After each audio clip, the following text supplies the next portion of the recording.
our going and coming, our end and beginning, are safe in your keeping.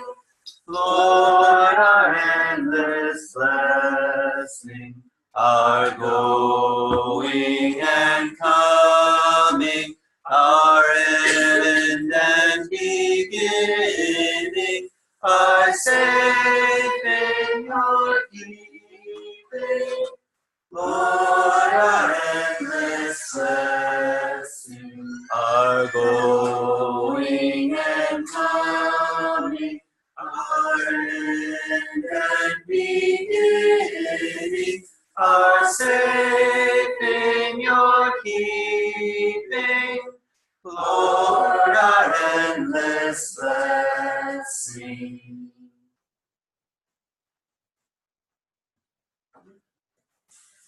We want to welcome you if you are feeling weary or feeling energized.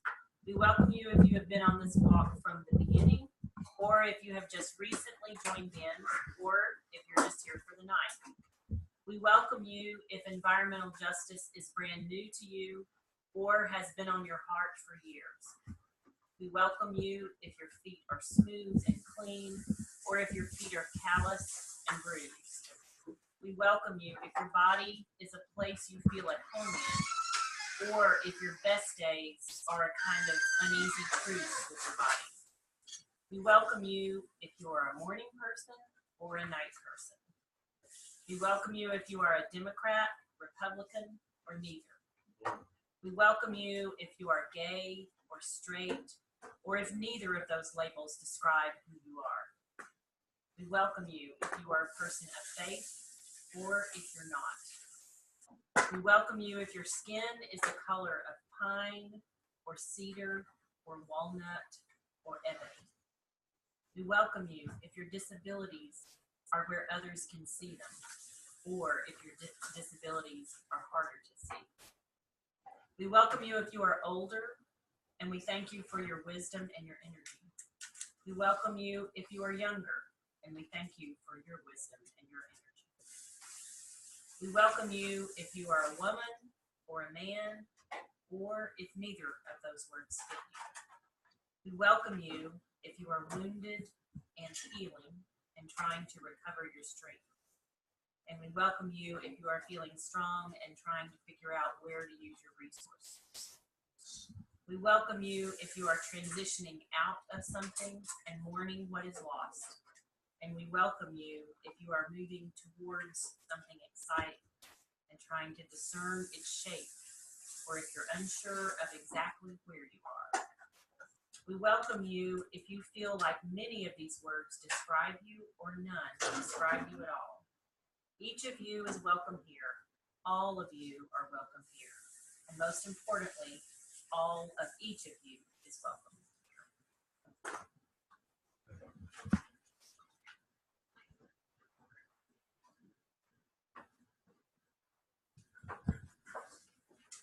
So this song, for those who have not heard it, is very easy. You just have to repeat after me.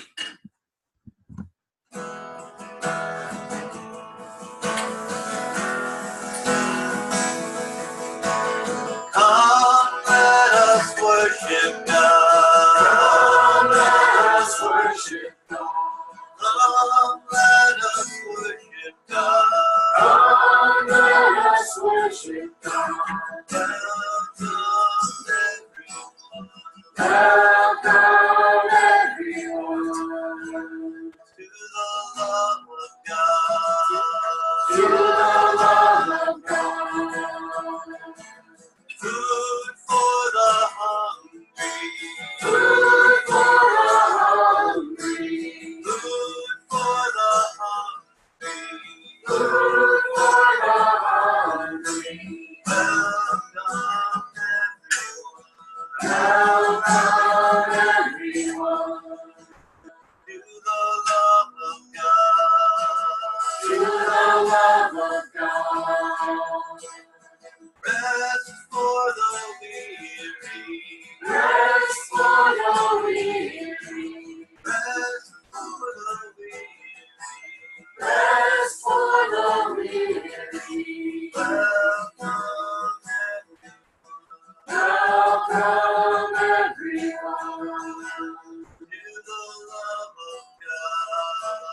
to the love of God. Hope for the hopeless. Hope for the hopeless. Hope for the hopeless. Hope for the hopeless. Welcome everyone to the love of God.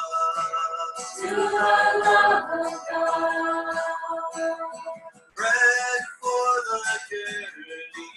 Bread for the journey. Bread for the journey. Bread for the journey. Welcome Welcome everyone to the love of God. to the love of God.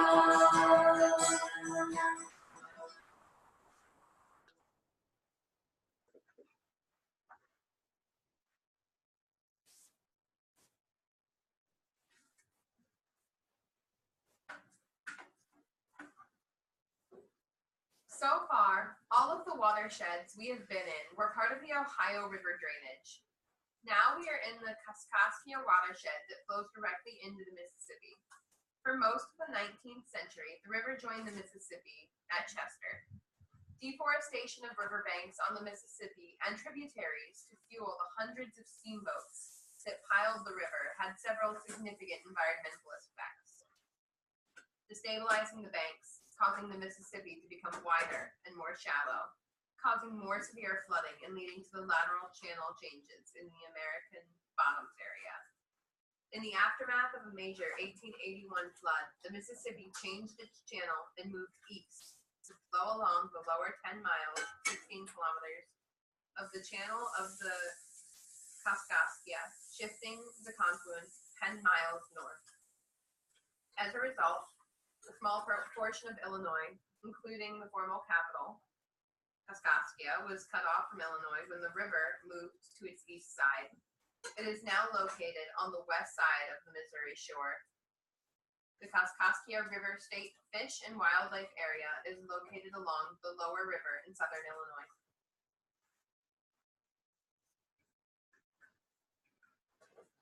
The history of the United States and the history of American Christianity includes the painful history of colonialism.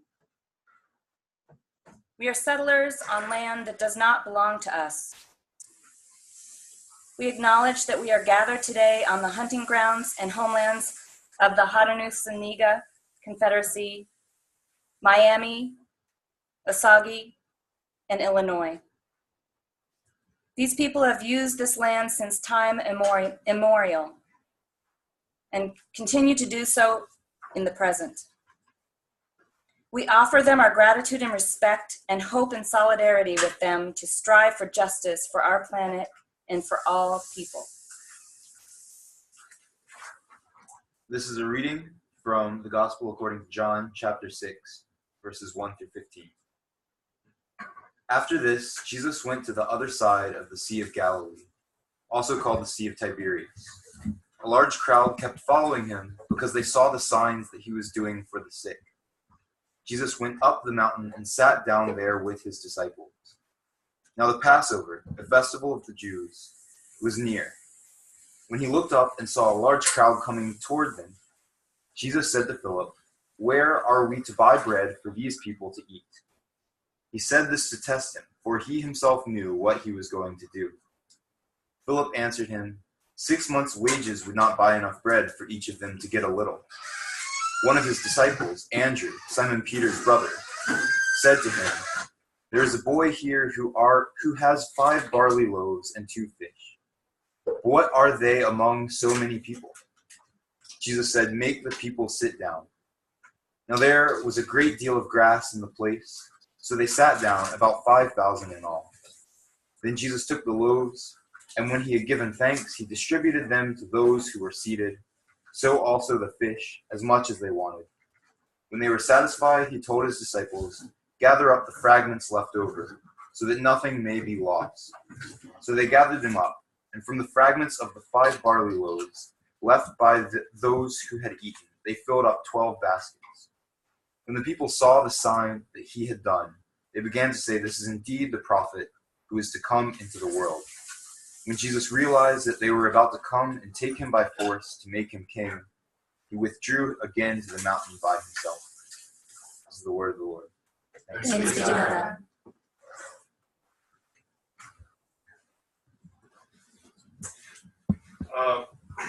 I want to, before I start, I need to get some things off my chest. You see me joking around with Rick all the time, but I have to say, Rick has been an influence in my life since I started ministry, when I decided to go into the day ministry. And he's been such a gift to my life. So for all the jokes that you see me going with him, we call it confianza. Right? But he never seemed, there's never a dull moment with Rick. There's never a dull moment. When I first met him, he was working with borderlands. And the big issue was, and it was always the big issues of our day in the country and how the church responds to it, and it was immigration. Next thing you know, he's at Stony Point. And he starts taking this issue of interreligious dialogue, particularly those of the Abrahamic faith. And he creates Stony Point into this hub of hospitality and dialogue. And next thing you know, there are people all of a sudden getting calls from at one point I was moderator of the Presbyterian in New York. And I get these calls. Did you hear about what Rick is doing now? What's he up to now? So, well, he's putting this whole thing on the issue of Palestine. I mean, there's never like a warm issue that he'll take the hot button issues and really throw it in your face. And so I remember most of the calls I was getting were from high steeple pastors. You know, he's messing it up for my congregation because my biggest donors. I have one here who's one of them was telling me about that he sits on the board of John Deere. And this was the issue. And I said, "What do you want me to do about it? I'm just the moderator in New York." "Well, I'm coming to you because you represent this presbytery. What are you going to do about it?" I said, "Nothing." You know, because I agree with him. So now here we are on perhaps one of the biggest issues in our world, which is the environment. And here we are, right? So let me express my gratitude to all of you for the privilege it is to walk with you. So I came late in the game, but I am so thankful because what God will do through you, whatever the results, and I want to say this very clearly, because General Assemblies come and go, and Rick knows this. Whatever the results, don't let it get in the way of your resolve. Be damned with the results and march on. Okay? So that's my thing for you today. But that passage, you know, I don't know if any of you have passages of the scripture that really grab you by the throat. Or at least you just haven't been able to let it go. Since I was a boy, that passage in John chapter 6, I have never been able to let it go. And I went through seminary. I even took an exegesis of John just to try to understand it better. And even though, as much as New Testament scholars try to spook me, but, you know, it still doesn't, I still have trouble reaching out of it because it just grabs me by the throat. And this is why. You know, see, I was doing sharing guacamole with you and all this kind of stuff. I've been curious about sharing recipes of different countries and different cultures because sitting at a table, this thing we're doing now is the closest thing to a temple in Jesus' time, right? Of a gathering of people. What we're doing right now, what we're talking about, Rick is washing the dishes. You know, there's something going on because this was the kind of gathering that was going on. This is the closest thing that we have to early Christianity. But what you'll notice, I think there are two big themes that come up in the Bible. For me, at least for me, you can, however the Bible speaks to you, that I'll leave it to you. But the two big things that the Bible comes up with is justice and food. I mean, think about Seder, right? And think about what the Lord's Supper is. But one of the big issues in Christianity, it started from the very beginning, was who was worthy to eat at the Lord's table. And so they invented this instrument called excommunication, which is kind of, right? So it was literally a spiritual starving to death of people who don't belong in the community. I mean, that's what I see it, right? So as I moved on with this, and mind you, I haven't gotten to the place where I am now without knowing, but knowing that I think the spirit is mischievous. I remember my pastorate, somebody was going through a diet of very aggressive form of diabetes. She had a liver transplant because the diabetes just ate up her liver. And when I got to the church at that time, she was already, she had the transplant several years before I got there. But the medication that she was taking to keep her from rejecting her liver was eating up her kidneys. So this woman died of an extreme renal failure in which she's yelling, right? She's yelling. And I remember that was one of the few things when I was at a hospital, I heard when I was coming into the hallway, the yelling was going on. I said, I hope that's not her. And it was her. And when I got there, her final day, she just died in pain. I mean, it was a cruel way to die. So I started doing research on diabetes. I have a tendency of geeking up on things, and then forgetting everything else that goes on. It's not a good thing to do if you're a pastor, because if you get to visit church sermons and stuff like that. But I just couldn't let it go. And then finally, I know that because the problem what happened was that at that church, I had a list of women that were in line right after her. So I remember I started preaching the angriest sermons I ever preached in my life. Don't ever do that if you're a pastor. You don't want to preach pissed off like that. But anyway, I went ahead and I remember that one particular Sunday, people were tired of hearing, sermons about diet. And in fact, one of them said, what he's going to do, impose a new culture or something. I said, And then one of them, I said, you know what, if anybody wants to really has a need for their health to change their dietary habits, let's meet after church. And we met like a group of 8 women, elderly. And I had done some research. There was a documentary that I saw on Netflix called Forks Over Knives. I don't know if you've ever seen it. And it just, wow, so I started looking that up. And then I called the PCRM, the Physicians Committee for Responsible Medicine. They sent me a whole list of stuff of what I wanted to do. And they were very helpful in sending me, putting the package together. And I said, this is what I found out of what we can do. But this is going to be like really going commando on cutting anything that's animal, anything that has a face, a mother, a father. We're going to have to cut this at least for 1 month. And he went, but Pastor, how are we going to do that in our families when all they want is meat? And how are we going to do this by ourselves? Because we can never do this by ourselves and cooking for ourselves. I said, we're not going to cook for ourselves. What we're going to do is we're going to meet every once a week. We're going to share recipes. We're going to see how we could change our recipes, because there was a cultural issue too with Forks Over Knives. There was a cultural issue because I'm in a Latino church, and I said, what we're going to do is we're going to do our own food, and we're going to try to alter it up the best we can. But we're going to adapt it so that we can, for the love of God, we need health. And so we did. And then to top it off, I said, I'll join you. And I did that. I lost 27 pounds that first month. And then the numbers came down. It was almost like short and miraculous. There was this woman who was on 11 different medications. And it went down to 4.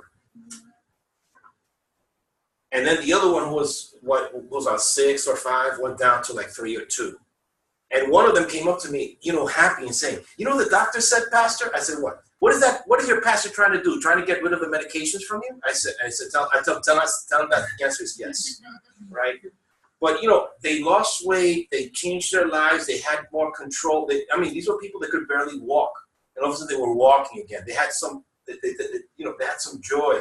They had some normality in their lives. And that's when I started with the plate, right? I was looking at, all that time, I was looking at the food. But I never made the connection with the environment. And what happened after that, ladies and gentlemen, all of a sudden, I'm working with Rick. We were on a committee to doing some immigration concerns, and all of a sudden, that church is calling me that same week at some point about whether I wanted to do an interview about going to Puerto Rico. And Rick said, don't go over there, man. I just got you over here. And I said, well, I don't know. I mean, I was really off guard when I was in that time. And all of a sudden, I'm in this existential angst about, but I left. Eventually, I accepted the call. I took a pay cut, which is kind of stupid. But what ended up happening was I reinvented myself in terms of my ministry and my call, and in terms of finding the things that I really was passionate about. And I started looking up, and I started taking courses on urban. Well, I had already started urban farming when I was in Williamsburg, Brooklyn. And we started with a sister, with a nun, who was a Catholic nun, who started working with some homeless about doing community compost. If you ever look, Yes We Can, she's the one who started. She died, unfortunately. But when she started working with homeless people, collecting cans and bottles for the recycling so they can have some money. And also she started doing this composting. She got the people certified on commercial composting. And it's become a big hit in Brooklyn. But when she was doing it, everybody thought she was crazy about having all these homeless people, pick up bottles and cans all over the neighborhood, especially in gentrified Williamsburg, because everybody thought that, but all of a sudden this thing started happening. And then I worked with one community garden, but I never saw the connection between what I was doing with the diet. I just thought it was just an extension of my ministry. So, but when I went to Puerto Rico's a food desert. 80% of the food is imported. And then I found out there was a history as to what happened. And it was a history that was very similar to what happened to the African American community and their farmland. And then there was also a trauma that's connected to that, which is very similar to the trauma that farming and small farming communities in the United States, white or black, were facing and are facing today. Because we started looking into policies that started changing not only our attitudes about centralizing the food system and the food chain, but also centralizing and controlling it to such an extent that we control who can participate in the production and how they participate in that production. And enter the farm workers, right? That's another story. And you just heard that, a segment of that yesterday. So in the middle of all that, I started looking at what was happening in Puerto Rico in terms of what happened to the farming. And I looked at the farmers that were there, started looking at coffee farmers. All these things started happening. But then in the middle of the process, all of a sudden, then I also read a very interesting, there's an interesting entity it used to be called Peak Oil. Now they're called the Post-Carbon Institute. If you ever get to read any of their books, there's some fantastic books on issues of not just food sovereignty and food justice, but also on different aspects of the environment. But they produced a white paper that was called 6 Foundations for Community Resilience. And I thought, wow, what a great paper. Because they say that every community in the world is going to be facing 4 major crises. And they call it the 4 E's. Environmental, or ecological, economic, equity, right? And what was the 4th one? Energetic. And they're all interconnected and intertwined in some ways. If you didn't make the connection, think about all that walk we did and see all that unsustainable corn cultivation that we saw and soy cultivation and all that digging for oil that's going on there. And that's affecting a community because it's their breadbasket. And then we're telling them, oh, how about those coal communities that you marched through earlier this week, right? Because there's a cultural connection to coal because these communities built their whole infrastructure and their lifestyle around it. And they can't let it go because it's almost like, what would happen to our culture, to our communities, and our way of life. And the problem is that the fear of the tomorrow is bigger than the hope what they have of what kind of people they can be. So the challenge that we're going to have, regardless of what happens in this assembly, is precisely just that. The fear of what the change will bring is bigger than the hope of us being able to transcend that and have a better tomorrow. Okay? So hold on to that, because when we leave this, whatever, again, regardless of what happens in the assembly, this is a movement. And you guys are the leaders of that movement in some way, or when you leave here, because this is going to end, this march is going to end, we're going to cry like we were at the camp, Right? But we're going to be doing something, at least I'm hoping that this is an inspiration for you to sort of take on an aspect of this. And I'm just giving you an example of what happened, the testimony of what's happening in my life, and the aspect of food justice and food sovereignty, and how it's connected to the environment. So that maybe there's some other aspects of it that you can connect. It could be public health. It could be ethics. It could be, there's a million. I mean, when you look at this whole umbrella of what we're struggling for, because it's not just fossil free, it's also a clean environment that we're struggling for. Because eventually when this resolution passes, this can't end. And we're gonna have to rename this something else. Okay, so start thinking about that name. So anyway, I'm sorry for this long diversion here, but I wanted to bring us to where we were. And because in the middle of this whole thing, when I was making the connection, I had taken some courses in agriculture. I had some certificate in urban agriculture and also community agriculture.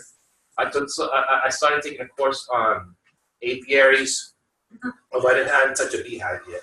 But just when I was about to go to the training is when, and then I was also I took a barista course, which was really cool. Because I'm a coffee addict, but not the coffee that you drink. I visited coffee farms in Puerto Rico, and wow, what an art form that is. It's just and then finding out about soils and why Puerto Rico is such an attractive place, around one of the few places in the world, like the Sumatran coffee that you get in Indonesia, Hawaiian coffee in Guatemala because of the volcanic, right? It's very rich. In fact, we found out there was something very interesting. Puerto Rico has the largest reserves of copper in the Caribbean, and they wanted to mine it. Now imagine doing that type of mountaintop removal. They were doing that same technique that we're going to do it in Puerto Rico at that time. And there was a group called Casa Pueblo who decided to put on a struggle against it, and they went for it. They created this green community in the middle of the mountain. So much really cool. If you want to look it up. But in the middle of this whole thing, Maria came in. In fact, I was with Rick at Stony Point on the 20th of September. I was there during Irma, and then briefly, I was 6 months earlier, they had already booked me into giving a workshop on community organizing and I don't know what else. So I gave the workshops at the Synod of the Northeast gathering in Stony Point, and that's when Hurricane Maria passed by, and it was even worse. I have two videos here that I want to show you about what happened after Irma, because San Juan is right north and east on the island is like a big rectangle, and so just imagine on the north and slightly tilted towards the east is San Juan. Maria just took that northeast corner. Irma took the northeast corner on the southern winds against Puerto Rico, and it had already devastated. Let me show you two things on the aftermath of Irma, just so you get a sense of the debris that was there.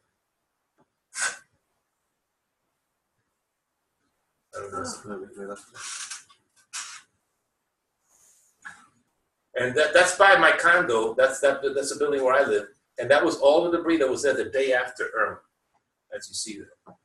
And people were coming out to help pick up all the organic waste, all the organic logs and stuff, trees that were pushed over.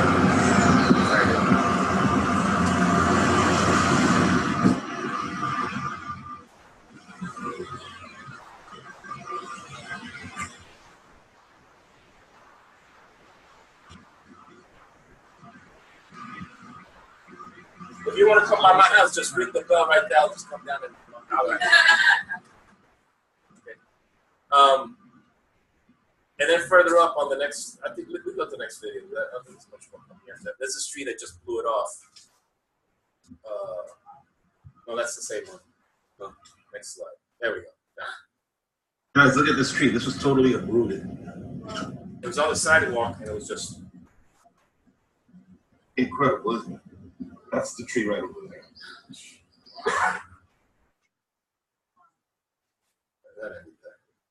Yeah. Anyway, the thing is, when I got to my church, also there were two trees. There's one pine and one mahogany. Irma got rid of the pine tree. The mahogany tree, which was bigger and sturdier, Maria cut it in half. When I flew in, I think it was on the 7th. I was 7 days, a week later. I get there on the 27th of September. When you go to tropical countries, you know how lush it is with the green. When we flew in, everybody was looking out the window of the airplane, going, oh, because everything, the island looked bare.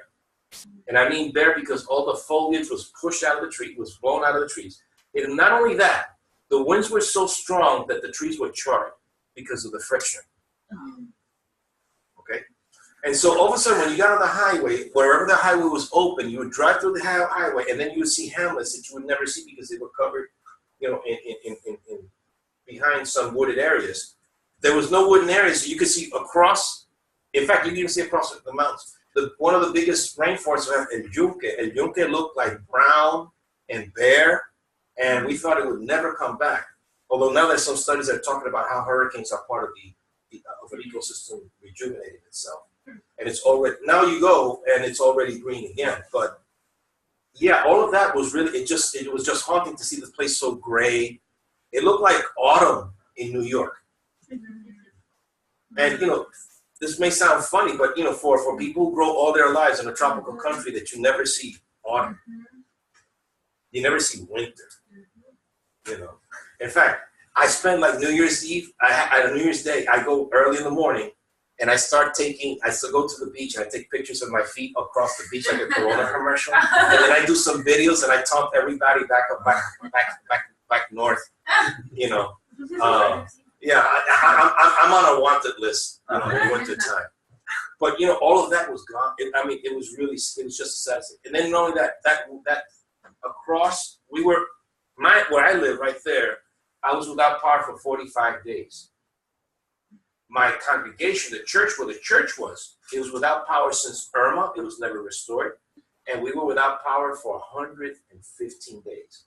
We got power back on the 5th of January. Okay.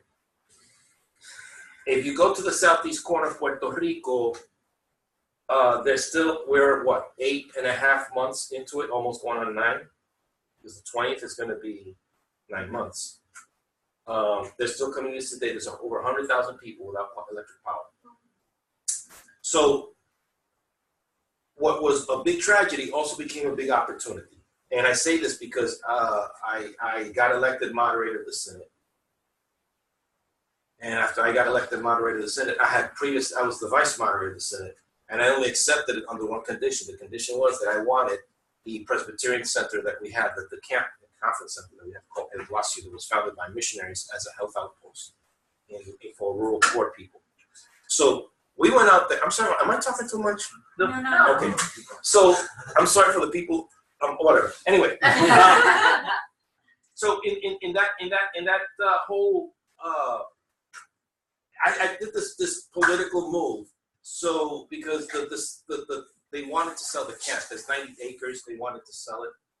And I said over my dead body. And we ended up with a new director who turned out to be a godsend. And together I said, listen, we need a separate board. There's a separate board of trustees, and we need to incorporate this. So we've already applied for a 501c3, so we're waiting for the results. So by the time I get back, we get it. And not only that, what happened during Maria, El Guasio is on a mountainous area called San Sebastian in the center west of the island. And it's in one of the most lush agricultural communities in that area. But what happened? There's this big river that at the foot of the mountain that travels through called Rio Añasco, and it crested and it just flooded all the lower areas of the campgrounds. The camp director, who's a single mom, she's a registered nurse. She never ran anything in her life. She just took it because nobody wanted the job. She took the job for less than a minimum wage. And when the Synod did this, because they did this behind my back, they did some finagling in terms of the salary. I was just livid with them. But anyway, she accepted, and so we were working something out. And in that process, she stayed on the campgrounds. She was buried in debris with her son. But so that the blessings of God, how it works in these mysterious ways. where the director's house is right at the edge of the land where the conference center ends, and also there's a Presbyterian church there. It's almost like the old Stony Point church at the foot of Stony Point. And she was able to call the community to help her because one thing happened. El Guasio has its own water, and people were lacking water. So with the hurricane, we lost the pipes. And when she was able to get out of some of the debris, some of the people helped her out, to get her out, to open the area around her house, around the director's house. And they said, well, we're short of, well, I tell you what, if you help me get the water at the top of the mountain, I'll make sure that everybody drinks water in this community. And that's what happened. All of a sudden, a brigade of people from the community shows up. They help her. They took 3 days digging through debris, connecting one pipe after another, and they started using it with PVC. So they're connecting it one pipe after another until they got to where the eye of the, what they call el ojo, and that's where they had the well. The missionaries had already started. It's still working to this day. She got there, and when the water started running, everybody started crying and celebrating, and it became a big thing. But it connected her to the neighborhood. It connected her to the community. So during this time, I'm trying to get there because there's no roads to get there. There's no phone lines. There's no cell phone. I mean, you take for granted. Man, it was like going cold turkey when you got people, when you live off email and text messages and all this kind of stuff that you do. I basically was digitizing my calendar. I had to go back into, regular. Anyway, the thing was, somehow she was able to call me, and she almost cursed me out because I didn't do anything to get to her. That she was there for over 30 days. Because by this time, a month had passed. And nobody from the Synod has shown up their faces to help her out. I said, woman, what do you want me to do? And she says, well, you know what? Now that you're over there, why don't you get me an ice maker? I said, you want what? Yeah, I need an ice machine. Because what happened was, while she was getting, we have a diesel generator that was the backup system. She had already, with the community, while all this was happening, while she was yelling at me, she was able to get the community to help her clean out the debris. It took her like 2 weeks to clear it out. She found one of the public service workers for the local municipality who was cleaning the debris. He was a member of the Presbyterian church in downtown San Sebastian, was an elder of the church, was able to clear the debris from the camp, and she got that job for free, which was thousands of dollars worth of stuff. So he cleared that out, and he did it for her, which took him about 3 days to clear that out. So she had the camp functioning, but the only thing she said, listen, I have the camp that's functioning, it's working, it's clean, but I need ice. And she says, you know why I need ice? Because people can't preserve their food. The people who are sick can't preserve their medication. This is a need here. You need to get this as soon as you can. I said, where in the world am I going to get from? So I started looking, and then the problem was, at that time, there was another problem. All the los muelles, the ports. Oh, yeah, ports of entry. Ports of entry. Okay, it was congested because there was this big political vested interest fight between the Walmarts, the major industrialists in Puerto Rico, the local elites, the Corps of Engineers, and FEMA. They were all fighting because people blame FEMA. It wasn't just FEMA. There was also local mafias that were, I call them mafias, but they act like mafias. They were really trying. They preferred to let their people starve before they let the food come out of the pier, and a lot of it rotted. So I'm saying, well, where am I going to get an ice machine imported to Puerto Rico on that pier? And who's going to be the sucker to get on that line to pick up that machine? And I don't even have a truck to pick up the damn thing. Something happened and somebody sent me a donation. I got a donation for like $8,000. I said, okay, so I got money. So, okay, maybe there's a company that still has some machines left. I mean, that's a fat chance. And there were 2 companies in Puerto Rico that sell refrigeration equipment at a commercial level. And I found one of them that was close to, and then they had a showroom that was like a couple of blocks from my church. And I called them up and I said, oh, you don't have to come to the showroom. Listen, the biggest one I have is at 110 volts it'll produce 500 pounds of ice per day. I said, well, what's the all-time low price on this thing? He says, well, I want $7,000 for it. I said, man, in what planet do you live? So for 7,000, I knew the guy was trying to, and you know, and all of a sudden I started telling the sob story about what I'm telling you right now, what was going on, and how I'm trying to do this to help people. Listen, what you do is going to be a great thing. And he brought it down to 6, then he brought it down, then he gave it to me to 49.90. And I said, well, how much do I need to install this? Oh, you want to install too? Well, I can't lower the price on that. That's going to cost you $300. I said, sold. So I gave him the check. He sends it in the next day. It came in on a Wednesday. And the next day, they were giving ice to the community, and that became the biggest hit. People came from as far as, I don't know, other towns in the area, hamlets, just to get a pound of ice, or to get whatever. They bought their own containers, and they would just fill up. Some people didn't have coolers, whatever they had bags, they had whatever, and they would fill it up with ice because it was desperate. But it became the big hit because since the water was free, she didn't need to charge for it. And then, you know, and things started happening because they started calling her the Ice Woman. And she came out on the 6 o'clock news. Then all of a sudden, people from the director of FEMA showed up there to see what this Ice Woman was doing. I don't know how many countless groups started showing up. Then all of a sudden, all this money starts showing up. And not to top it off, by the time the PDA came by to visit at Wasser, this was in the end of November, around close to Thanksgiving. Right around the beginning of December, I put the grant, because that's another thing. I told her she wanted, but you know, she didn't know what she was doing. So she, they started lowballing. I said, man, you better start asking for money. No, but we can't do that. I said, trust me, because that's another thing. I was the moderator of New York when Sandy passed by. So I had a sense of crisis, of how things work. So when I started sitting down with the people from the PDA, we were able to get $176,000 from the PDA just because we were serving the community. And because no other entity in the Presbyterian Church in Puerto Rico had the kind of outreach that we were doing at that time. And when the word got out, it was very interesting because at first, some of my interlocutors in the Synod and the Presbytery where I'm at were saying, no, you can't do that. No, it's not supposed to do that. But that's still supposed to happen for another reason, which is called colonialism. But, colonial mindset says you can't do it and there's no money, which is part of this issue of John. How are we going to feed with people? 200 denarii is not enough for this stuff. We got to send them home, right? And Jesus says, what are you going to do about it?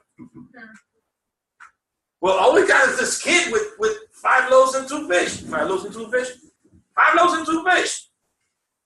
How are we going to feed him with 5 loaves and 2 fish? 5,000, Jesus. What pipe are you smoking? So all of a sudden, so when we had all of this started happening, it became a model for people started opening their eyes and getting inspired because even the churches started changing their attitude about serving the community. And it became a model for witness. Then the next thing that happened to me was not just at WASU. There's a retired pastor who's my parish associate, who used to be the executive of the Synod of Puerto Rico at one time. And he told me, there's a fishing co-op in Yabucoa. Yabucoa is in the southeast corner of the island, ground zero from where the hurricane hit. And if you go there today, it looks like as if the hurricane passed yesterday. They had a fleet of about 15 boats. They had 3 left. They lost their pier. They lost everything. And guess what I got them? An ice maker. Because they were able to preserve their fish. And not only that, we got a power generator for a little Pentecostal church that they go to because they couldn't even worship at night because the town was pitch black. And I went to a worship service for a Mother's Day. On the Saturday before Mother's Day, they did like a little festive thing for the community for mothers there. And it was almost like a little storefront church, but it was in this little house in the village. And they invited me in there, and I was received as I was with a hero's welcome because of that little machine that they had that was running that was able to power the light bulbs, and they were able to worship. And so we did these kinds of things of the outreach. We also got connected with Solar Under the Sun from the Synod of the Sun, and we said 4 people from Puerto Rico just got back this past month from a training under the solar school, so that we can help now people get solar energy, right? And so we could do mission around solar energy, okay? I'm just sharing this with you. I'm sorry for being taking too long on this, but I'm just sharing this with you so that you see some of the possibilities. Let me go real quick. I'm sorry, I went on a tangent. We want to hear all your stories. Mm-hmm. Okay, so Look at this tree. yeah, okay, yeah, there we go. That's like just so you get a sense of the context. There's a study that was done that there are enough rooftops in Puerto Rico. There are enough rooftops in Puerto Rico so that the entire island can be energized. Now, imagine, this is a country that's summer all year round. What is the problem with going solar? Now, what happens? And to show you how this works out, the power electric company was started in the 40s because they had private players that were from the United States that were not giving, they only had San Juan and maybe some other cities on the coast with electric power, but the center of the island didn't have it. So when they created the state monopoly, it was done, and it was a tremendous success because it provided light to everybody. It became a human right. Right now, with the debt, they want to privatize it, but they want people the energy sources to come out of fossil fuels. Which is why I'm here.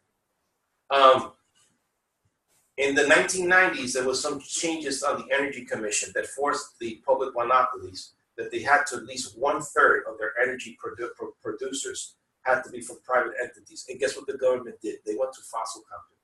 They bought a coal company, and they bought another oil company that it's selling it at the most expensive price you could imagine. So the light bill goes up in Puerto Rico. We don't even know why. And then not only that, it was an excess.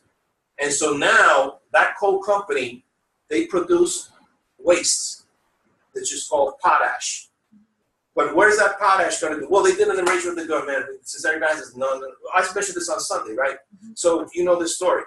But not only that, there's still the processing plant also produces waste in the city of Guayama on the south end of the island.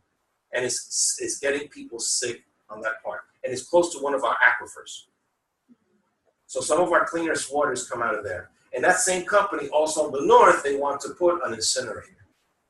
They want to put the most dangerous forms of energy production and bring it to a small island like Puerto Rico. What for? When coal and oil is already going down in terms of their profits and their margins. I mean, they just can't sustain it.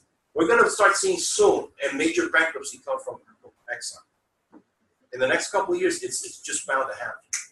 So anyway, I also put on the link there was also a study about the hurricane, so that you know that there was a study from the New England Journal of Medicine that came out a few weeks ago that started talking about the deaths because the government doesn't have the courage. They only mentioned 64 dead people on the official list. But by the estimates of the surveys that they did, it looks like it's in the thousands. And they came up to a middle ground of 4,646. It could be as high as 8,000, as I put in that thing. It could be as low as 2,000. The sad thing is, right now, the death toll is higher than 9/11. Okay? And if the death toll is higher than 9/11, every year at 9/11, if you go to New York, they do the ceremony where they just name the dead. And we've yet to name the dead in Puerto Rico. Okay? So the debt load affects, there's also the issue of the debt, because the public debt, because this is a combination of Katrina, Flint, and Detroit. And what they did to these cities is what they want to do all in one in Puerto Rico. Because they put a fiscal oversight board that really, and it's not just a fiscal oversight board, they put people with an ideology that says that you have to go into austerity and goes back into the mentality of the apostles in John chapter 6, that there's not enough. You can't pay it, you can't do it, you got to do it this way, and you got to do what we tell you to. Okay? They want to privatize our schools, and nobody knows why they want to privatize the schools. Whereas the college admission rate in Puerto Rico is much higher than what is in the mainland U.S. And for those of you who know that the types of professionals that the University of Puerto Rico produces, they're very good at a very cheap price. Okay. They want to privatize the electric companies, you know. They want to privatize the water and sewer company. All the public entities, they already privatized a piece of highway. They privatized the airport. Do you know the airport in San Juan is the only privatized airport in any U.S. territory, including the 50 states? Now, if you tell any conservative Republican in the most conservative state in the country If they want to privatize the airport, he'll tell you hell no, because that's a cash cow. So why would you want to privatize a cash cow? Because when you privatize that, that's less revenues for your state. Okay? So you're also cutting the ability for you to produce new revenues. Okay? So if you go to the airport now, half of it is still open because they want to control costs, but yet receive all these big, vast amounts of revenues that are coming in. The highway that was privatized, at first everybody, oh, look how good it looks, but now when you run, there's a pothole just like it was in San Juan and after the hurricane. They haven't done much, and they're raising the tolls. So Puerto Rico right now is the most heavily taxed jurisdiction in the United States. It is a sales tax at 11.25%. Now, 11.25% doesn't mean much in terms of, oh yeah, but a sales tax affects poor people in disproportionate ways, because that means a bigger chunk of their money, goes into paying taxes. So the poor are taxed heavier in proportion to what the rich are in terms of their capacity to be able to come out. So what it's doing now is that not only is Puerto Rico facing the storm of an ecological blight, but it's facing an attitude and an ideology of that you can't do it in the way unless we do it the way we tell you to. And so with those two things, it's almost basically a perfect storm. We will never see the recovery of Puerto Rico, at least in the way that we think we know it. Now, I'm coming from the pulpit as a pastor trying to say these things. The other day, I just got a feedback from my parishioners that were telling me, Pastor, we don't want to hear anything more about the hurricane. We don't want to know about what's going on with the fishery. We don't want to know. We want to know what we want to do here. I said, well, I've been trying to get you to do something here, but you don't want to do it. What do you expect me to do? Which was my question to Jay Herbert. Because I'm already realizing that I've been prepared with tools to be a pastor for a church that no longer exists. Yeah. And so you need to prepare yourselves in the best way you can. But that nobody should be able to tell you that you can't do that kind of ministry. Don't end up thinking like the disciples in John chapter 6 that you don't have enough money, or you don't have resources, or you don't have enough intelligence, or you don't have enough whatever. The sign is going to happen the miracle is going to happen with or without you. It's a question of whether you're going to participate in it. Amen. Okay. So you can applaud. I mean, there's no, you can't. but what I'm saying is that we really need to look at, what are the possibilities? Where's that fire in your belly? That justice cause that you've been called to. And really turn it into something that we can really attack this in a multi-pronged kind of way. This is what a movement is really all about. And it's going to require all the allies you need. I mean, that's why we have labor here. But that's why we have, you'd be surprised the people who will come and join you in these things, because they'll be the people you least expect that's going to join you in this I don't want to call it crusade, but on this movement, right? We want just means. We want a just world. We want a healthy world. We want a clean world. We want a beautiful planet that we all belong to. And so, whatever you do, for Christ's sake, do it. And do it. And I'm saying in Christ, because that's why I'm not swearing. Do it because it's your call. Now, that doesn't mean, one thing that happens as youth is that we tend to be exuberant. I say we because I still consider myself, I'm younger than he is. Although he acts younger than I am. Pretty low bar. But You're middle-aged. well, you know what it is about being middle-aged means that you have less time to waste. You got that right. Okay? So I can't be in stupid meetings. I can't be in stupid commissions that want me to talk blah, blah, blah, all the time. I can't be, those kinds of things. I just can't do it anymore. They want me to go to anniversary services as moderator. I said, what for? You have to celebrate the past of the church and say how wonderful you look when the thing is falling apart. So, you know, I can't lie like that, you know. So the issue for us is that we need to be in the things that you're called for, that fire in your belly, so that you can really, you know, be participant of God's grace. What's wonderful about this John passage is, the way it ends is that he uses the Eucharistic formula, right? He takes, he breaks, he gives thanks, and he gives. Right? It's Eucharist. And it's not by accident. It's not by accident. And when you read all the multitude miracles in the Gospels, that formula comes up over and over again. And it shows up at Emmaus, too, on the Emmaus Road. And we recite it. We don't know why we recite it when we do the intro to the Lord's Supper, right? When we do it all the time. And their eyes were open. And we're like, right? And the thing is, we're still blind and they open their eyes. So we need to be doing things.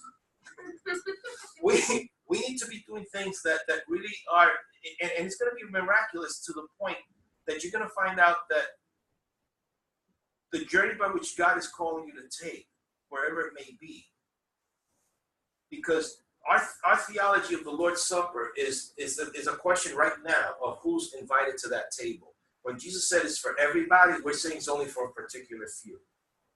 All right? Oh, you're not baptized. Oh, you're not Christian.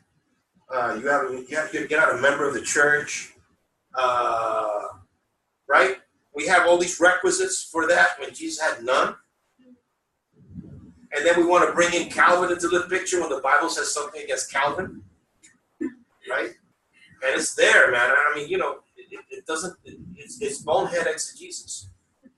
So what we need to do is really try to see how we're going to be great, you know, because this meal is an eschatological meal. There's an eschaton behind it. There's a hope for it. But what it's going to be reflecting is that there is an abundance that God is going to bring to God's people. So that we may all be filled, so that we may all celebrate. But whatever is left over, we'll be able to continue on the grace abounding so that we can share it. And so what you're going to find out is everybody's going to tell you have nothing, but we're going to find out that God tells us there's plenty for you to give. Growing up Puerto Rican in New York, it was always told that I was too Latino, I was too Spanish, and it still happens in church today because there's a bunch of churches that I wanted to pastor that never gave me the opportunity. And one of the reasons why I went back to Puerto Rico is because they were able to acknowledge that at least I had some expertise in something. Okay? In ways that I wasn't even given the front door.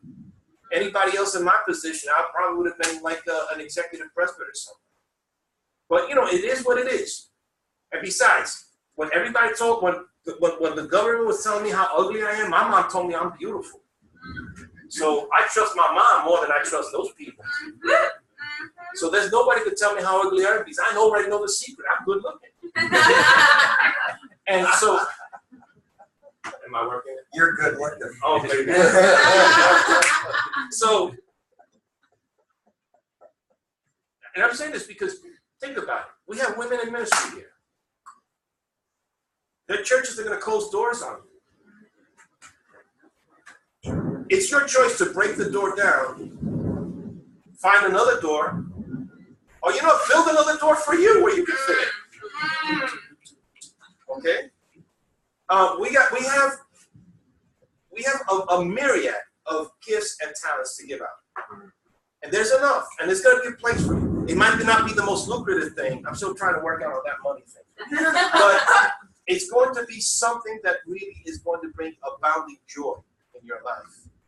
And the gifts that you will receive, who would ever think I was going to help a fishing village somewhere so they can produce and probably even start their own fish market? Who would ever think I'd be like, sitting on a board of a camp and trying to figure out how to get them out of bankruptcy and really figure out a new mission strategy for them? We just started a community farm 2 months ago. Okay? And it was the result of the persistence of people that really wanted to do God's work. So here we are. I mean, we have Maria that's going to, it's a mess, ladies and gentlemen. And it's very frustrating because, colonialism is real. and it's enslavement. And now we also have to talk about enslavement metastasizing into something else, because we got rid of chattel slavery, but the head of the Hydra grew out into several different ways, and it's manifested itself in the sexisms, in the racisms, in the classisms, but also in nuances that we would never expect, but it's still called enslavement. I belong to a community in downtown Brooklyn that no longer exists. And this is, when you lose your community, you lose the people that you connected to and get married all your life and are no longer there and no longer have a home. So gentrification is one of those forms of enslavement. You're going to be seeing that. You're going to be seeing that morph in so many different ways for us. But my prayer really is that the Spirit is going to abound, and we serve a Lord of abundance and not a scarcity. And we just have to bring that economy of abundance, and we're going to have to change that paradigm and turn it on its head. So by all means, break it and do what you got to do. I got a hurricane to deal with. I don't know what you got to deal with. You pick your battle. Pick a fight. It's yours to pick. So that's all I have to say. Amen.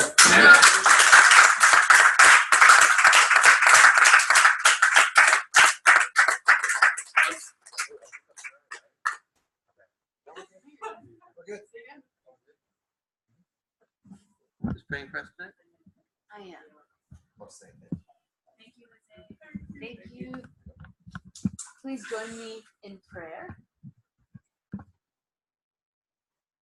Lord, we want to thank you for Jose, for the stories he brings, and for the reminder that miracles happen in front of us, on other sides of the world, because of us, or even in spite of us. God, today we ask that we listen to what we heard, that we look for our truth, that we accept the charge that we didn't know we were going to get tonight, and that we continue on working towards those miracles. Because, Lord, I think tonight we realize that it's not about waiting. This past week we figured it might be about walking, and now maybe we're moving towards perhaps a fight, knowing that everything will always be enough, that what we bring is enough, that the people you put in front of us will be enough. And don't let us forget it. Amen. Amen. Let's close with one we haven't sung yet. This is a traditional tune. The tune comes from India. And you've probably heard this one before. I have decided to follow Jesus. I have decided to follow Jesus. I have decided to follow Jesus. No turning back. No turning back. None go with me, still I will follow. None go with me, still I will follow. Oh, none go with me, still I will follow. None go with me, still I will follow. No turning back, no turning back. The world behind me, the cross before me. The world behind me, the cross before me. The world behind me, the cross before me. The world behind me, the cross before me. No turning back, no turning back.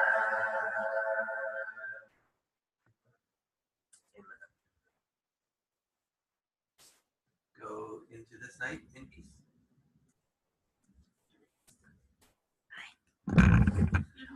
Bye, everybody. Bye, Debbie. Bye, Debbie. Bye, Debbie. We miss you. Bye, Holly. Bye, Debbie. Bye, everybody. Bye, Holly. Bye, Sue.